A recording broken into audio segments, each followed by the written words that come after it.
You are listening to the Foamy Heads podcast, where we discuss craft beer and anything else that accompanies a glass.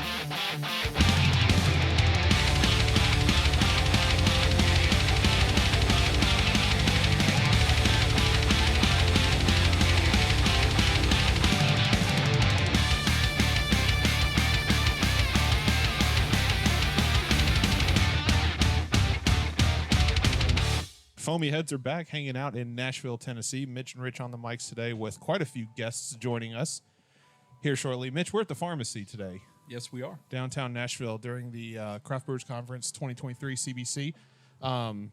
Lots of really good beer flowing in Nashville this weekend. Yeah. A ton of good beer flowing in Nashville. And not just American craft beer. We've got beer from overseas, other countries, and we're getting into that today. But this is a good time. We've got Shane. Shane Hello, Gibbs with us. guys. What's up, dude? Not much. How you doing? Good. Shane is, I would say, mostly responsible for putting this together for Mitch and myself, and we've been really, really excited about this. I don't know. We started talking about this a little less than a month ago, but really kind of nailed down details a week or two ago. Yeah, pretty much. Yeah, so- Yeah, about a month or so ago, I was offered the opportunity to come meet with some great brewers and whatnot, or people in the industry that are traveling here just for this event, and they're like, "Do you want to do a podcast?" And I immediately thought of you guys. Thought you'd be perfect for this. So, Oh, thank you. It's a good time. We've Shane, why don't you give us a little bit of introduction here into what we're doing with today, and then we can pass the mics over onto the other side of the table. absolutely. All right. So the reason we're meeting today is because we're not only just talking about all the local breweries and all the breweries in the U.S., but more specifically those coming from overseas. And in this particular interview podcast episode today, we're talking to people from Belgium. Oh yeah. And so this was brought to me by one of my beer reps where I work, and Gary. I'm going to pass you over to Gary Lorio, and I'm going to let him introduce his guest that he's brought today. Yes, hi, welcome everyone. This is going to be a really interesting conversation with some really nice European guests. My name's Gary with D&V International Imports, and today we were bringing three, but one's in transit. But we're going to start off with Amaury from Brewery Verhaeghe, who brings us the famed Duchesse to the U.S. Duchesse Cherry. And we also have Pierre from Brewery Verhaeghe, who has many award-winning beers in his portfolio, including his gold medal-winning Triple and Grand Cru. So I would like to introduce Amaury to the mic. Hello, everybody. There you go. Here I go. Amaury. Tell us a little bit about yourself, Amaury. First of all, sorry for my bad voice. I've been touring for almost 1 month in China, UK, and now here in America. So sorry for the voice, but my girlfriend says sexy, so I hope your listener will like it. I like it. Sounds great. So I'm export manager for the Brewery Verhaeghe, who's a family-owned company since 1885. And in the US, we are mostly famous for our beer, the Duchesse. We have also now a Duchesse collection. We have the Duchesse Petite, the Duchesse, the regular one, Duchesse de Bourgogne, and then we have the Duchesse Cherry, the Duchesse Chocolat Cherry, and the whole new, since last week, Duchesse Reds. I think we're going to be getting into that a little bit here in conversation a little bit. That's awesome, man. Appreciate you, Amaury. Pierre, Yeah. tell us a little bit about yourself. Hi, sir. everybody. My name is Pierre. I'm the export manager of the brewery Verhaeghe, one of the most beautiful brewery in Belgium. One specific point to mention, the brewery of Verhaeghe is the only one Abbey beer still brewing inside the brewery. There is 26, 25 different Abbey beers in Belgium, but the only one still brewing inside the brewery is in Verhaeghe. Really? Yeah. Then we have portfolio of 7 different beers. The best seller in the US is the triple one. The triple, just amazing. I love the triple. Everybody Yeah, it's has to amazing drink this beer. It's just fantastic. And the Grand Cru also, but completely different. And we are also here present with Blanche, with white beer. And the particularity in Belgium, white beer is always linked to a city. And we are linked to the city of Liège. I did not know that. That is new information to me. That is off the press to me as Gary well. didn't even know that. It's like, I love that factoid. Yes. Yeah, it's the first I heard that. And And Liège is the 4th biggest city in Belgium. Belgium is very, very a small country. and there were no white big link with the Blanche, and we decided to do that. And they are very smart because Liège is the city where the people drink the most. It's Yeah. more Oh, really nice. crazy. Cheers. Good Well, and I for the would say volumes. that's actually what Target we're currently market. drinking. Oh, So that's yes, what. Cheers, gentlemen. Yes. Appreciate you. Hey, thanks for coming all the way out too. Yeah, this is great. This one, so before we jump into the other beer, so this is the one we are drinking now. We're drinking the Valdieu Blanche de Liège. Neige. Jump off a Liège. ledge. Jump off a. Okay. That's what I'm going to It's do. one way to remember that. Yeah, that is one way. This is great. So they have this on tap at the pharmacy Yes. here downtown Nashville, and we've been sipping on this for a while, and it is extremely pleasant to drink. It is. Thank you. Very smooth, citrusy, got a lemony, wheat backbone to it, and it's for the weather, it's perfect. Yes. Oh, absolutely. Yeah. It is amazing. So thank you all very much for thank putting you. this one. This was awesome. I like this glassware too. It's kind of nice. Yeah. Proper glassware, at least with the logo on it anyway. Glassware. Yeah. So We have also innovation because there's still 6 months now. We brew a new Blanche de Liège, the Blanche de Liège Rosé, with strawberry. Oh. It's a very well balanced product, beer. There is it's balanced. There is a hop in the beer and the fruit, and so it's very good. Strawberry would very be great refreshing for something like that. For the summer, it just top. Yeah, it's going to be a line extension of the Blanche. It'll be Blanche Liège Rosé or Blanche de Rosé. Rosé. Rosé. Rosé. Yeah. Okay. Using strawberries as the rosé component, and I'll be trying it for the first time, hopefully tomorrow. So I'll keep you in Yes. the loop on how awesome it is. That'll be great. Speaking Yeah. of tomorrow, we can get into this later, but there's going to be a bunch of beers here tomorrow too, right? Yeah. Yes. So, Yeah. We're going to. we can get into the details here We in can a get few, into but details later, but just Yeah.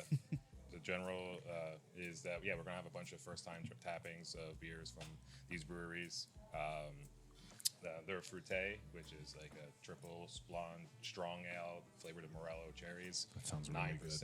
Yeah, Valdieu makes it. It's fantastic, and also it'll be a U.S. premiere of Amaury's Duchesse Red. It's world premiere, Yeah. not even Oh, Duchesse world Red. premiere. The world Yeah, premiere. it's world premiere. Miami, right? Were you guys in Miami or is it Orlando? No, Orlando. Orlando. Disney, you know. oh yeah, Mickey wanted to try it as well. He liked it, and now it's time to Nashville. In the United States, you have to be 21 years old or older to buy and drink beer, and Mickey is well over 21 years old. So And he's got the white gloves to give it the treatment. exactly. fancy. But Mickey is more than 80, no? Huh? Mickey, he's more than 80 years. He's over 80. yeah. he's been He's- around he's a over minute. 80. Yeah. He looks better than I do. I'll tell you that much. I'm not 80 years old. Yeah. If only I could get rebranded from time to time. Get a fresh start, Mitch. Yeah, exactly. When I get rebranded, can I have better abs? Yeah. I just want abs. I don't need better abs. I just want abs in general. But yeah, touring through Epcot, it's a little beer journey nowadays. For the past almost 5 years now, they really focused on having a specific beer from every region in Really? Epcot now. Yes, so we've had some of our breweries over the years participate in that. Nice. That's a fun time. Yeah. Hey, let's talk about the Duchesse Cherry real Yeah. quick. Is that something? Do we want to jump into that one right now? Do we have Yes, some? let's do it. Do we have some cups? Shane, we got cups behind us. I We got think, cups don't we? right here. Yeah. We got cups for days. Not the most proper glassware for a beer as distinguished as this, but we're rolling with it. It's great beer. It's going to taste great nonetheless. We're in the Absolutely. South, so That's true. You know what we say in Belgium is always a world class in the correct glass. But yeah, for this time we will. World we will- class in the correct glass. Absolutely. I like this.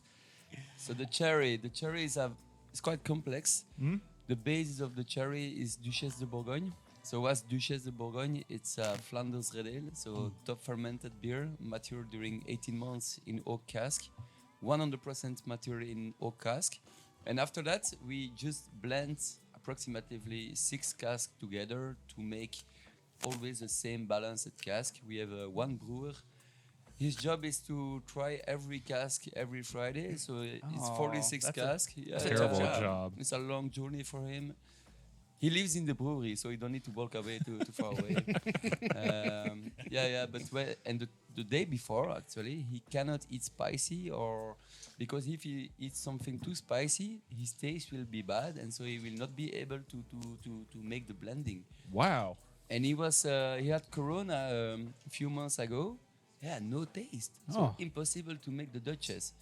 So I was the guy who needed to make it. Honestly, I don't remember the day. And the beer was apparently horrible, so we didn't sell it. So it was a loss. But now he's back on track. Duchesse is also back. And so that's the basis of the Duchesse Cherry, is the Duchesse de Bourgogne. When this beer is ready after 18 months, we transfer it to a tank. And in this tank, we had 20 kilo of real Belgian cherries called Corsen. And we do a maceration of 6 months. And after the maceration, we need to put off the beer of the tank, but very careful way, because it's whole cherries that we put. So with the pin also, the first time that we made it, we killed the centrifuge, because there was some cherries also on it. So we need to be very careful in that process. And then after that, basically just filling in the bottle. And the Duchesse Cherry is kind of a beer who's perfect after 6 months, fantastic after 8 years. So it's really a beer who aged super well. Yeah. I was interested in how long we could age it. Yeah. So I actually have one in my fridge right now that is 2 years old. Oh, So it's on I'm its holding way. off on that one. Yeah, I'm holding off a little bit. It's 2 years old right now.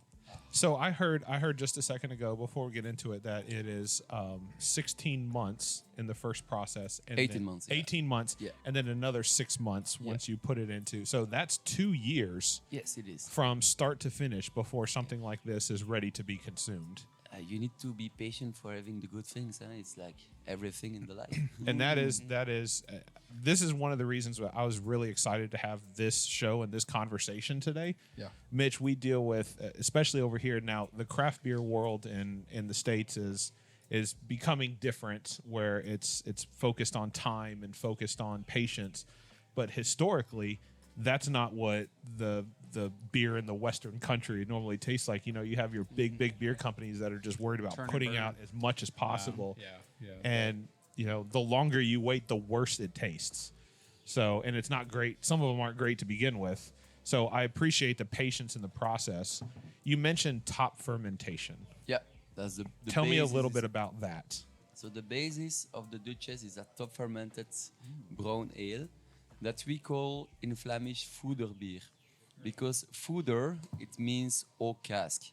And so we need to have a beer who has a lot of sugar on it. So honestly, when you try this beer after the top fermentation of 3 weeks, honestly, it's so sweet, disgusting. But then we put it in the foeder, so in the cask. And there we have a wild fermentation going on. We will eat all this sweet, all this sugar, all this glucose, and that will do wild fermentation. And so that's why Duchesse de Bourgogne is not a top fermented beer, but a mixed fermented beer. Mixed fermentation. Huh. Interesting. I'm fact. glad you mentioned fooders, actually, because a lot of people, especially here in the U.S., don't understand or don't know what a fooder is. Oh yeah. There are certain breweries that do very well at it, but it's not a widely used thing. So going to a brewery, seeing a fooder, seeing the actual gigantic systems that these are done in is just, it's beautiful.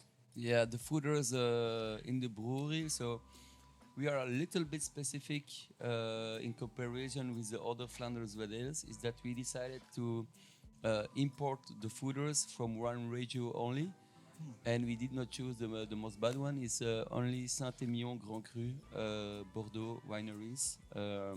They use the fooder for 8 years. After 8 years, we buy it. And so the microflora of the wine is very good on it, and we can cultivate on it. And honestly, when you have like wineries, Chateau Pavie, Talbot, Angelus, one bottle of that is like 300 euro. Sometimes I go there and I come with that crate of beer, and they reply to me, "Yeah, it's not even a small bottle for us." But anyway. That's awesome. I'm Mitch. I'm taking a smell. It smells great. Yeah, how's the nose? It smells really good. I definitely get some cherry on the nose, but I have a feeling I'm going to get more on the taste once I get into it a little bit. Sure. Yeah. It's a very refreshing beer. So this beer is perfect for the summer. You drink that, it's 6.8 ABV, you think it's 3, but it's so refreshing. Yes. And honestly, the Flanders style is my favorite style of a sour beer. Thank you. Because it doesn't, and we were talking about this earlier, Rich and I, we were talking about this earlier, where you don't get that super puckery in the back of your jaw when your wisdom teeth, you aren't feeling it and stuff. It's just a very smooth, organic sour. Yeah, you know, we do Flanders Red Ale for a reason. We are based in West Flanders, and in West Flanders, at the time, we were part of Bourgogne, and Bourgogne was from Bruges to Geneva. And so what happened is that on the left side, we had the French Empire. On the right side, we had the German Empire. So they were making hops, but we were not friends with them, so we had no hops. So what we made to preserve the beer, simple, just put it in fooder. At that time, the brewers were farmers, so they had no money to buy new fooders, so we took them over from wineries.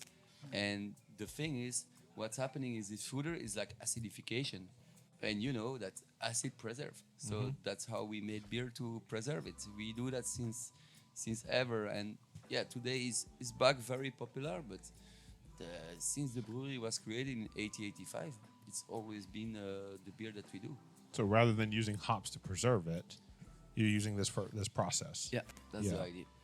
It's really great. So I'm probably the most ignorant out of everybody here in terms of sours, but every time I've enjoyed a sour, it always seemed to be of the Flanders style, so the Flanders red. And I don't really know what that means other than when I have it, I always enjoy it. Well, It's a very good question. And honestly, I'm super happy that you tell that right now, because we are in a procédé, so we are working with the European Commission to make it like an official geographic recognition. And I will send this podcast to the Commission because they need to have more info about it. Thank you to mention it. You helped me a lot. So the first Flanders Red Sour you had was from Yazoo's Embrace the Funk back at New Year's when I ruined everybody's palates. Are you serious? Yeah. Okay. Well, I guess I'll have to try it again then. Well, that one was a lot more funkier. It punches you. Yes, definitely in the face. And the beautiful thing about this podcast and the show that Mitch and I have been doing over probably the last 4 years is when you are stuck in your rut of the beers that you like to drink, you normally it's habitual, right? You drink the style of beer that you like. And then somebody comes along here and has a style that's completely different, but still enjoys a lot of what you drink. And they slowly kind of start bringing you onto that. And sours for me have historically just not been good. I don't drink them. I don't like them. I shy away from them. I like what I like and I know. And then Mitch every once in a while will bring in something. Hey, try this. And then once we start talking to these breweries and their most prized possessions are these sour beers that take a lot of time and a lot of effort to produce, end up being some of the best beers that I drink. Right. And this is no exception either. No, this is great. Awesome. This is amazing. So smooth. A lot of cherry on the taste too. You know that actually Gary bring a surprise with a very old beer that we don't do anymore. It's called Eichkirkenbier, and that was the original version of Duchesse Cherry. But instead of aging it with 20 kilos of cherries, it's only 11. But that was a very ancient style of this beer who was invented in the late 40s. But we decided to really upgrade a lot in quality, and so that's how Duchesse Cherry was born, because we wanted to have more punch of cherry. More cherry. But this is one of the last bottles in the world that we can drink. In the world. Yeah, In the world? It's no How longer long have you had it, produced, Gary? and I've had it since 2017, 2018. It was right around that time period. Jeez. Who did you steal it from? And then I snagged a few from a previous wholesaler, Pennsylvania. Yes. So it was part of our samples at Shangy's. Well, do we want to crack that now, or do we want to take a pause on Yeah, that? let's follow it. I would follow Or it. should we just do 'cause it? I think it would Let's be do cool. it. Yes. All right, come on. And Thank you for sharing. This is amazing. So this beer was made in 2015. Just calculated based on the shelf life that we put. It's 2015. 2015. I'll be really curious to see how that's held up. I know it's going to be good, but I'm curious now after having the cherry like we just did, if, the cherry notes are going to be as pronounced. It is as- nice to follow the nose after that last one. Yes. The So Duchesse the Duchesse Cherry has 20 kilos Yeah. of cherry, and this one is 11, correct? Yeah. color comparison between the two. It's much darker. Ah, yes. Very important stuff about the cherries is that we work also with a family company called Famille Briffaut, and they have only two customers. They have Liefmans for the Houdenband. Liefmans, big company. They do a lot of Liefmans on the rocks with like syrup, but they have also smaller batch with Liefmans Brut Extra with cherries. They take approximately 20% of the production and 80% goes to us, and it's for the cherry. So basically, we are praying every year that in June we will have enough cherries. A good turnout, yes. Yeah. Let's take a sip. While you take a sip, I think it's a cool fact to understand the type of cherries that are produced in Belgium. Being an American, we associate cherries with like cherry pie. Right, and that's know, what I and was just like- thinking. and We a don't have nice- like cherry farms going to. Right.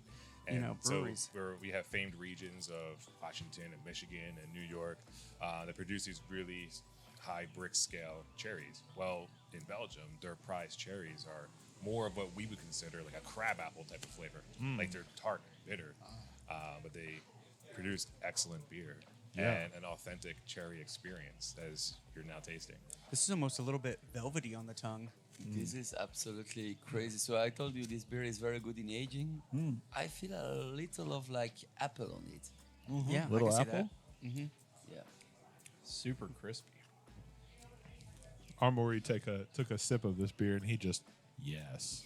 Just kept shaking his head like, yes. This one's really good. Pierre this is seemed a to be real agreeing as well. That's a very fun part of the job is like you are paid to drink like very good beers. Right. And carbonation Or is held up sometimes bad Yeah. news too, but Bad news as well, right? right. Yeah, exactly. for not being a 750 and only a 11.2 bottle. The carbonation is held up very well. Gosh. I'm trying to decide. Like, there's really not a comparison I can make between these two. They both taste great, but this one is definitely less cherry flavor. I think I agree with you that this one is a little bit sweeter, almost like an apple, a caramely apple. Green apple. Green apple, yeah. Green So apple. still tart, It's like a right? green apple cider Yeah. like, Yeah. in the background with like this light cherry floating on top. Definitely not something I picked up on the first one, but yeah, this one's solid. Both of them were great. Oh, I can't absolutely. I can't put my finger on which one I like. I like them both for different reasons. yes. Definitely the Duchesse Red the Duchesse Cherry. I'm sorry, was very not to be confused with the Duchesse Red.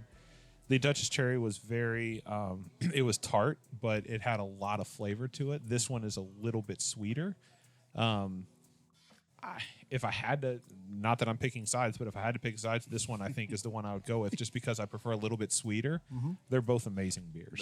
But I think this one is now 8 years old. If you wait 8 years for the Duchesse Cherry, Yes. I'm sure that the result will be very similar and a little bit even more stronger it tastes because there is more cherry.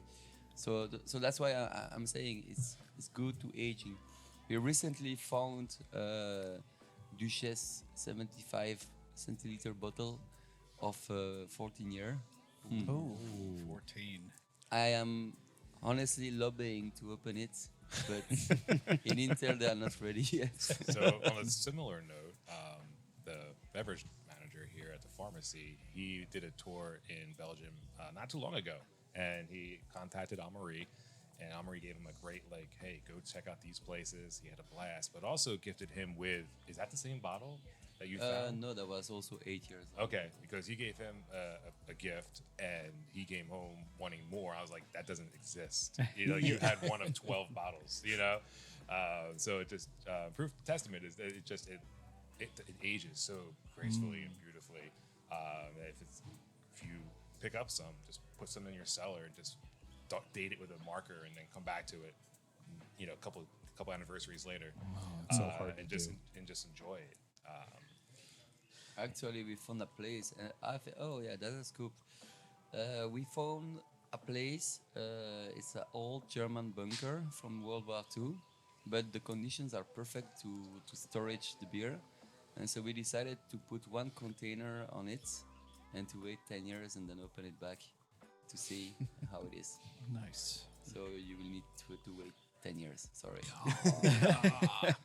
That's a little difficult to do. All right. Well, if you guys are cool, Yep. let's talk about the beer we're drinking right now. Sure. And move over to Pierre Yes. and give him a little bit of talk time. This is great. Let's jump the Verhaeghe Blanche de Liège. It's not a Valdieu, it's a Blanche. Blanche? It's a white beer. Yes. White beer. It's totally different. Yes. It's not an Abbey beer. It's Yeah. not a double fermentation. You know. So at the brewery, they differentiate their Abbey beers. Okay, that's where we're on. Yeah, okay. Perfect, thank you. And then they differentiate the Blanche as its own entity. Blanche, okay, got it. Now that I'm familiar, now I got the concept. We're good, yeah. So this is a lighter ABV as well, correct? Yes. This one is 4.5. 4.5. Drink's great. Love the flavor on it. Very citrusy, very lemony. Yeah. There was Go ahead. No, go ahead, Shane. I'm just saying, I really want to get into talking about the triple. Yeah. Oh, yes. That's a good idea. Because it's amazing. I mean, we sat down last week, Gary and I, or couple weeks ago, month ago, whatever. Yeah, Time flies. It does fly quick. But we sat down and we cracked one of those open, and I was just like, good Lord. The triple's the personal favorite. Sadly, I didn't have any in the fridge last night, and so I dropped the ball there. But I did secure a bottle of the Grand Cru, which is on par with like excellence. Hey, you have a beer called Excellence. Yeah. Yeah, I still need I to will try talk that. Hint, hint. This That's the purpose. Yeah, That's this the beer purpose. that they just started producing not too long ago has won so many awards. That was great. But yeah, talk about the triple a little The bit. triple is really very good product because it's for a triple. You know, there is a lot of different Belgian triple, and what is the positive point with this triple? It's refreshing and very easy to understand. You know, when you try the beer, it's clear in your mouth. Yes. It's very well balanced and.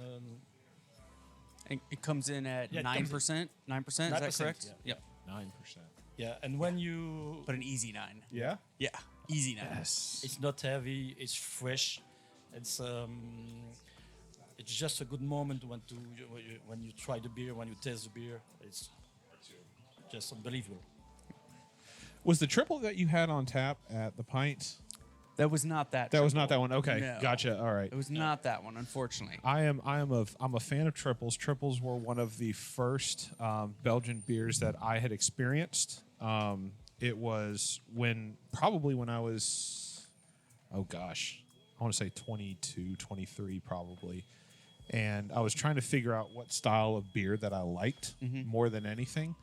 And that Belgian-y style flavor was really good. Now, the first one that I had was very heavily carbonated, and I feel like that kind of detracted a little bit from it. But I was told, keep going, and over time, I just grew a palate for it. And so that style is probably one of my favorites to date. And unfortunately, I wasn't as versed in beer back when I was first living in Europe. I lived in Italy for 3 years. I did not know that. So during the time, I got to travel all over the place. Oh my gosh, what did we just pull Did out he of just the bring car? the Jesus, Mary and Joseph. Yes. So Yeah. here at the pharmacy, they had that triple chilling, and it's perfect right now.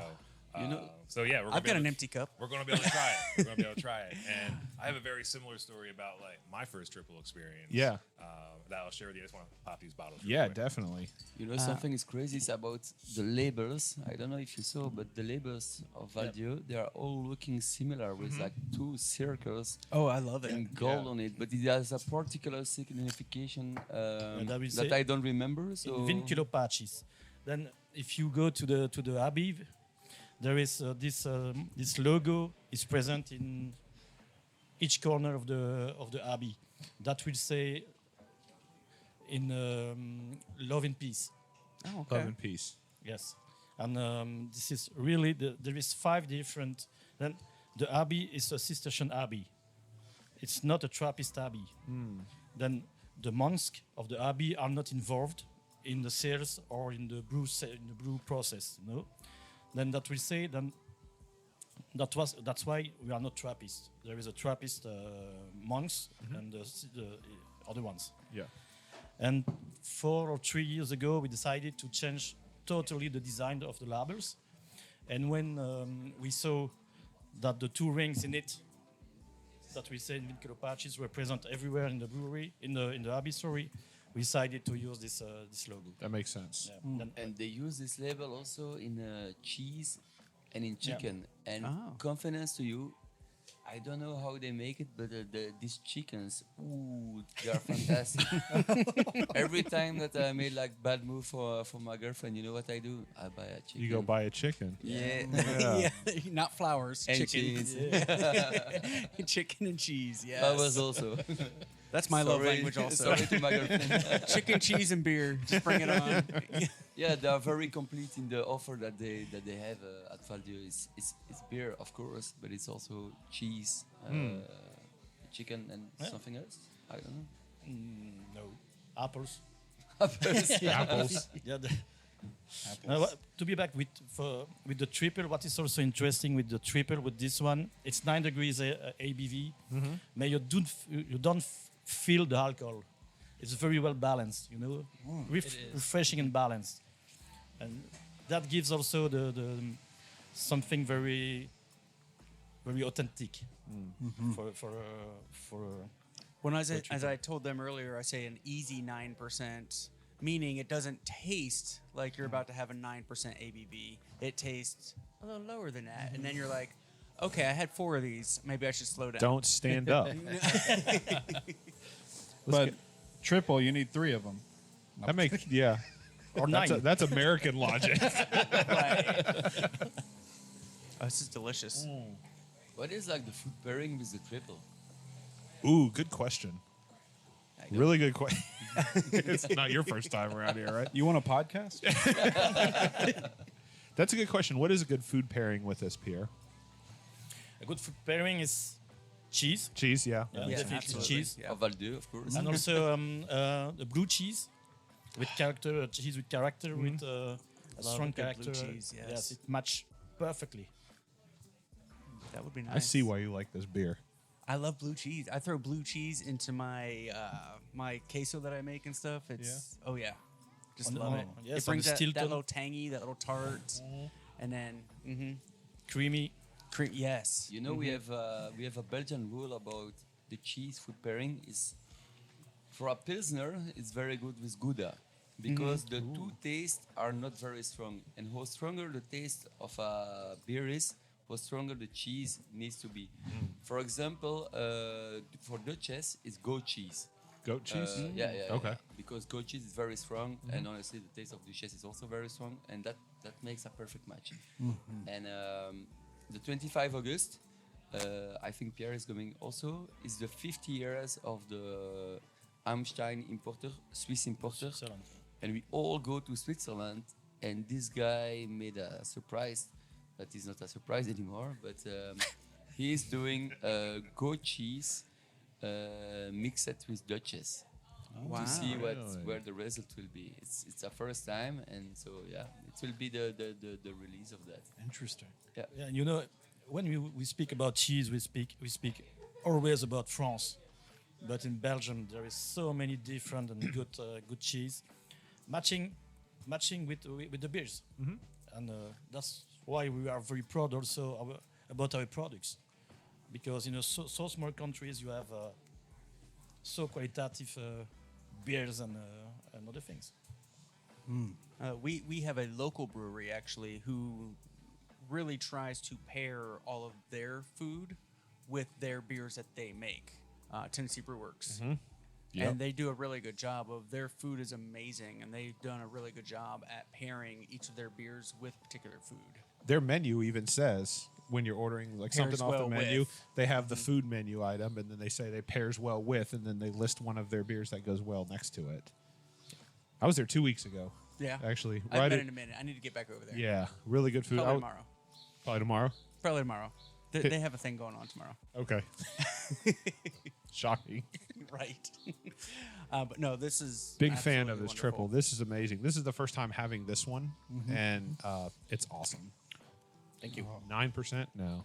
I don't, No, There's Right. no- I don't feel that. Drinks like a 5, 5, 6. Yeah. 6. Yeah. Maybe. Yeah. It not feels 9. way lighter. Yeah. Yeah, that's just like one of those secret ingredients to Belgian beers or great beers in general is time. It's just ready when it's ready.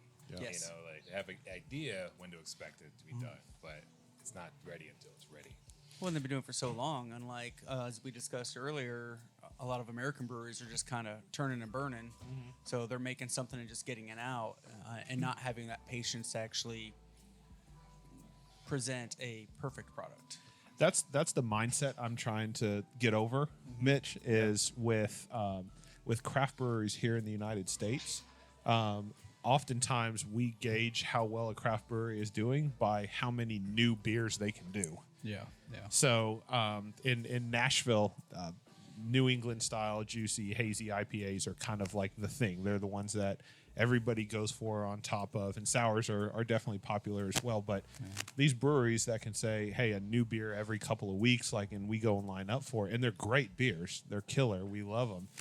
But it's very hard to shift that mindset from, oh, what's new? What new do you have? To what are you good at, and what have you been making for generations that I know is going to be solid every single time? The that I marketing drink it? here was definitely a FOMO moment every once in a while with Oh, the absolutely. release and gearing out of that.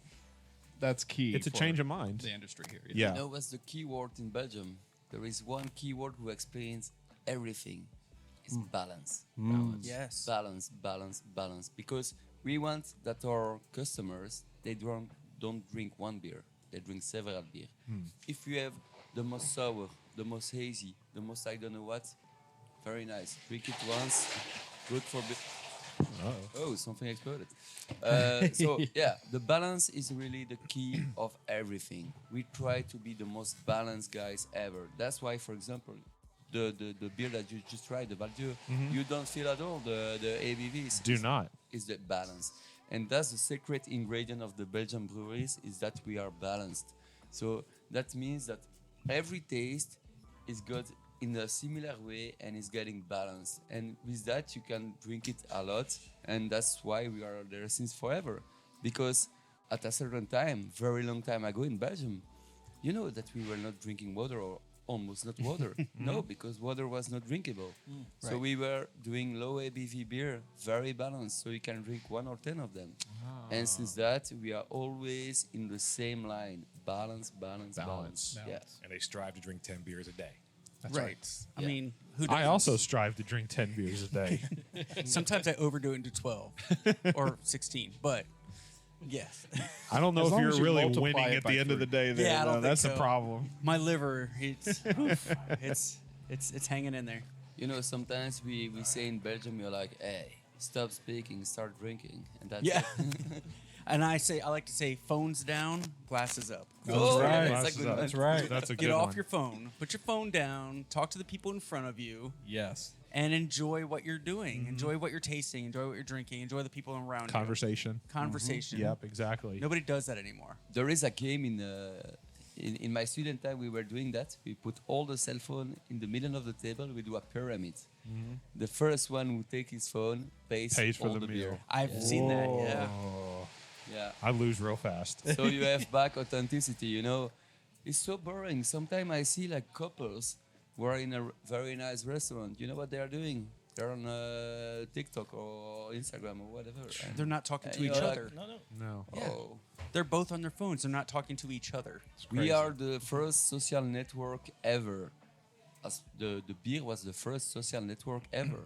At the time, no social network, nothing. The only way to see people in Belgium, it was going to a pub. Yep. And that's how we invented, like, that people socialize. And so the beer is the best social network ever. Yeah. So let's keep it this way. And I think more and more, let's go out of this always Instagram socials all the day on your phone. Come on, basta. Enjoy the moment. Enjoy the I mean, still moment. follow your breweries on the Instagram and everything. Follow everybody you follow, but when you're there, put Yeah, your yeah. phone down. Absolutely. Have Yes. conversation. So let's talk about the Grand Cru real quick. We just popped it. So, Pierre, you want to give us a little bit of the history Grand on Cru it? is by far the degustation beer that we have in our portfolio. Then it's the basis is roasted barley malt. And when we brew the beer, the beer stays 3 weeks in a waiting tank. Okay. You know, okay. Yep. Inox waiting tank. Afterwards, we bottle the beer, and the beer stays almost 6 to 8 weeks in a warm room at 24 degrees Celsius. I don't know in Fahrenheit.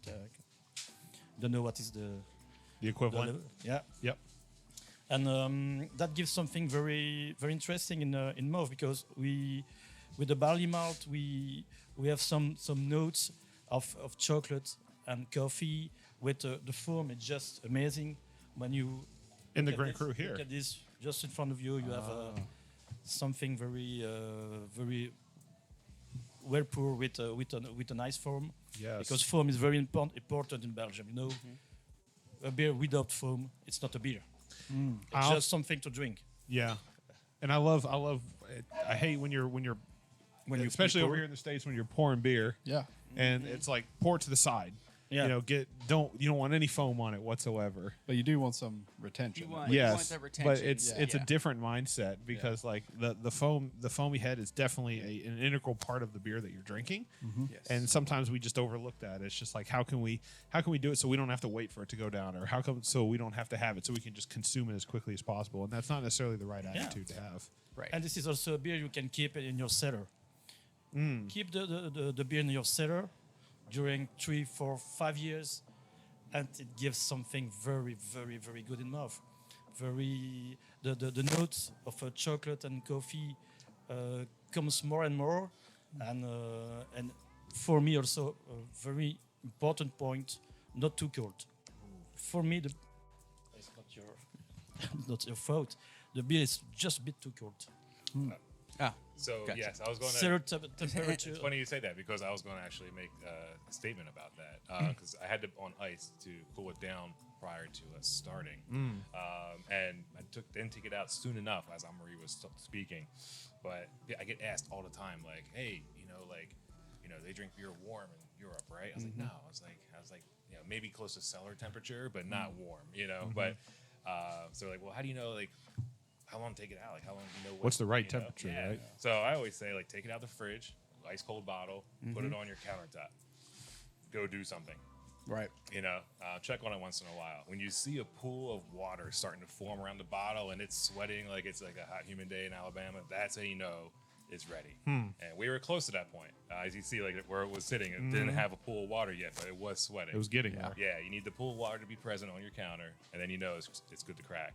And you're going to have all the aromas that Pierre is looking Yeah, it's for. a question of aromas. So is it more a dessert beer or? It's more a dessert, but Well, it's more for the dessert, yeah. Or after a dinner, when you sit down in your sofa and you want to have a good beer with friends, talking about a lot of things. In the winter, In the fire. winter, Yeah, I can see that. Yeah. All right, hey, Mitch and Rich, real quick. Sure. Your guess. What's the ABV on this? Well, Your I've best guess. I think I've already seen you already it, look so at it? I can't. Yeah, it was right on the front of the bottle, so I can't. okay. I don't see want to. it. I I don't want didn't to see guess it, it, but- but Good question. What would you think? Tell me?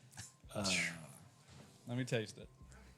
I'll tell you, it's not what the label said. I agree. Yeah, just like the triple, it's not what the label said. It feels like 6, but I'm sure it's like almost a double. I would. I'm somewhere between an 8 and a 10, but I don't know. Okay. Okay. But is that your palate speaking, or are you just knowing that? No, he doesn't know. I've just that's my Okay, palate good. speaking. I don't know. It's a good palate. I would. I mean, obviously, I know, but I can still guess based on like if I were to have this beer and not know what it is, I'd probably put it around 8, Yeah, 8.5. Same I here. agree. I would have said the same. Yeah. But It's not though. no, 10 and No. a half. It's higher. That's 10 and a half. wild. 10.5. 10.5, yeah. Oh, it's kind of like that at 12 then. ABV Yeah, wise. yeah, sneaky smooth. Yeah.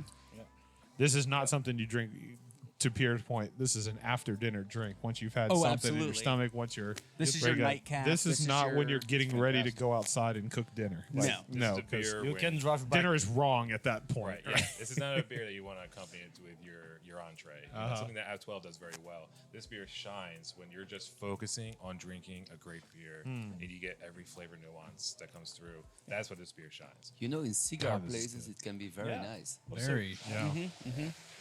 Making What's me want important to mention also with this beer, we win the we brew a barrel aged.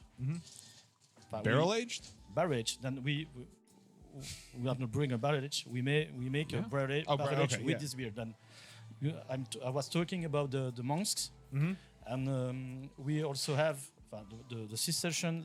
They also have a monastery in France, just in front of Cannes, and they made some wine, and then we took some barrels, and we put this beer 1 year in a barrel, in wood barrel, and that gives a barrel aged beer, and so we win the world beer for that. World Beer Cup. Sorry, that was my alarm. That's okay. Let's talk about for a second. So let's talk about the lineup because we have some beers coming out, don't we? From these guys. Shane. So right, you were yeah. looking through. Yeah. I don't want to. So- I don't want to take away from the conversation of the Grand Cru because this is an amazing beer, but there's quite a few coming out. All right, so right now, I think recently, right? right. So well, we already touched on the Duchesse Red, Yes. the 7%, which is already around Disney and stuff like that. So we touched on that, and that is amazing. And then the other thing that I wanted to talk about, two things I'm curious about. First of all, your sister brewery, Cosmotin. No, Ca- I'm sorry. no. That's St. Bernardus. Oh, that's Saint Bernardus, yeah. I'm sorry. Saint I'm sorry. Bernardus. Yeah. I'm so sorry. My mistake. That's for Marco. That's for Marco. You will which see. he's still not here. Sorry. You will see we have both French accents because we are coming from Wallonia. But he speak more like a Flemish. Okay. Well, we do have your portfolio here in front of us. So we have And- the new Yep. Valdu Fruité, Yes. which is going to be released. That's the one I was talking about That's earlier. I'm sorry, I Fruité, wasn't trying to yes. put you on the spot. That was the No, one I no, was it's talking okay. about. And that's it's going to be tapped for the first time tomorrow here at the pharmacy for our D&V International event with all our special guests. If you want to take a moment, Pierre, and speak about how that beer is and what it is. Yes, the basic story of the fruité is the triple, and we had some fresh juice of cherry, and that gives something very particular in mouth also, because it's fruity. That's why we call that Valdieu fruité, but it's not with alcohol, but with strong taste of triple. Then it's a bit like Castel Rouge, if you know about this beer in Belgium. It's one of the best known red beer, triple beer in Belgium, in fruity, and but it's a bit more sweety. Okay. It's It's a triple. So they have Yeah, it's That's a a triple. killer. The base is a triple. yeah, it's a It's a triple. killer of 9 ABV. Yeah, 9 Honestly, ABV. you drink that, and you first of all, you don't feel the alcohol. Secondly, because it's very fruity and juicy, you drink it very easily. And after two of them, goodbye, salute. Yeah, you have to come by tomorrow and try it. You guys need to stop this for the Because- record yeah. because it's very dangerous over here. I've had this, and it is. You would never guess the ABV is 9. It is like Amaury said, sneaky smooth. It's made with Morello cherries, stem and pit and all, so you get little hints of like cinnamon that come through, and as much there's a cherry and strawberry flavor that comes through. It's not syrupy sweet like a soda, like other like cherry beverages that are adult oriented that exist. So it's nice. I'm not mad at that. And as you can tell, Belgians love their cherries. Because Yes. Amaury, he has his Duchesse Red, which is completely different than anything we tried today. Yeah. And if you could just quickly mention like what the differences are compared to the Duchesse Cherry and what to Yeah. look forward to, because that once again is going to be tapped for the first time here to Pharmacy tomorrow as well. Big difference. So the Duchesse Red, the base is again the Duchesse. So explain the process, 18 months in the fooders, blah blah blah. So after that, what we made this time is that we mix it up with a juice of cherry from the same producer, but he made a juice of that.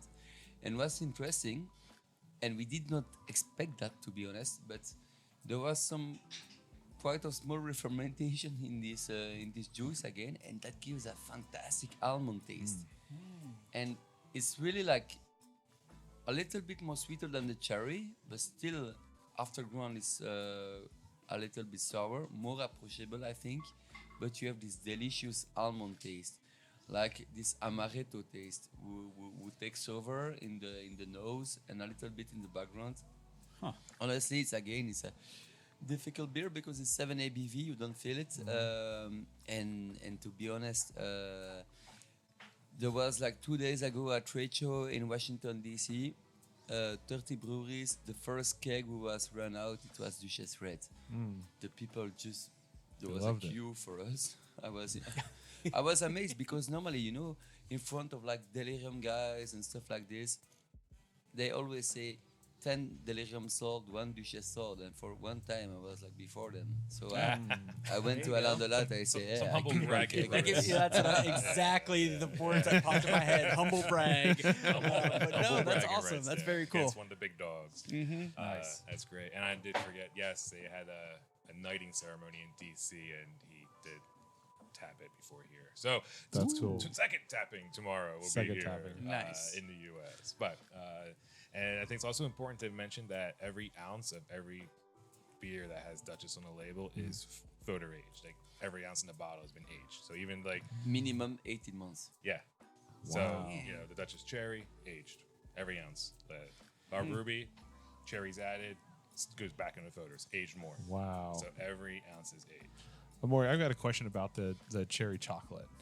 Oh yeah. Yeah, so other than the obvious, explain a little bit to me, because I have not had that beer, but that was the one that I was looking at, because I if I'm gonna have let me say, throw chocolate notes in a beer, and I'm totally down to drink that. Yeah. So how does that mix with the cherry and the cherry chocolate? So what happened is that I was with the colleague of Gary, who's called James, and we were doing a Duchesse Who should be Cherry. here with Marco in a few moments. Oh, yeah, the famous one. So what happened is that we made a Duchesse Cherry inaugural tour. So during almost 10 days, I was drinking Duchesse Cherry all the time.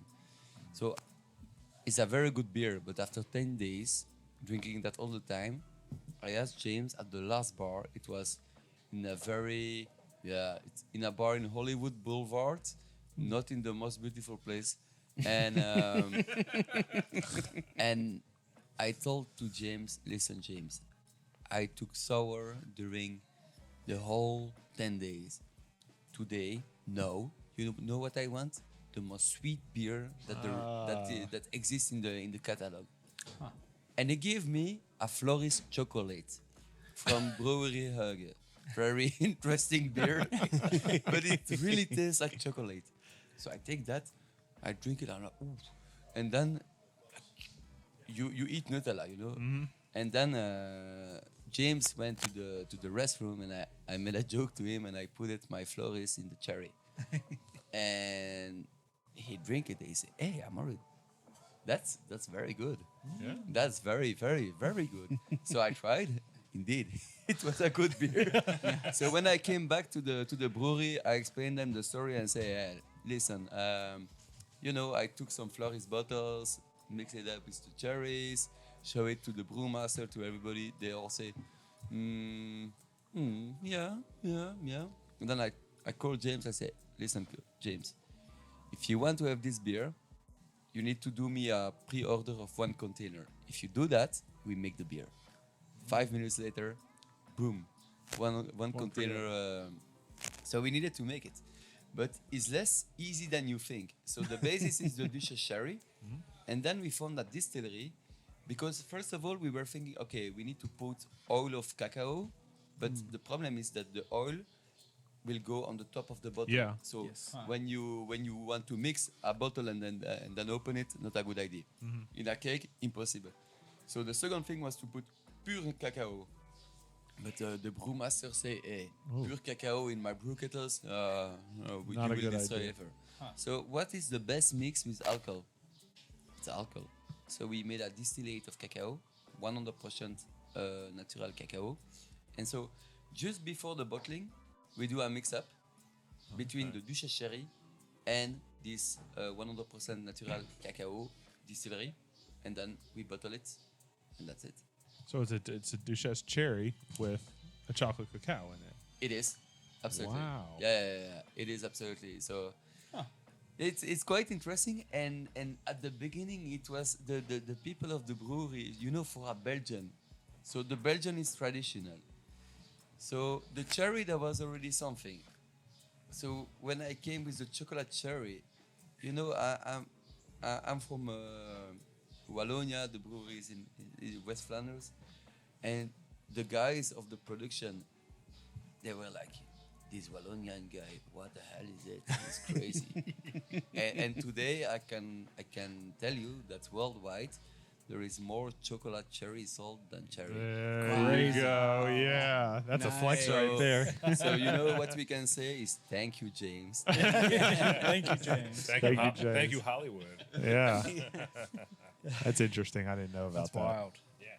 So I know you guys brought some beers that you think you want to try with these guys. Definitely. I would love to see what you brought, being a local here to Nashville, and I'd love to see what they think and their reactions. Yeah. Let's take a rinse break and we'll break those open. Sounds great. All right, we'll be right back.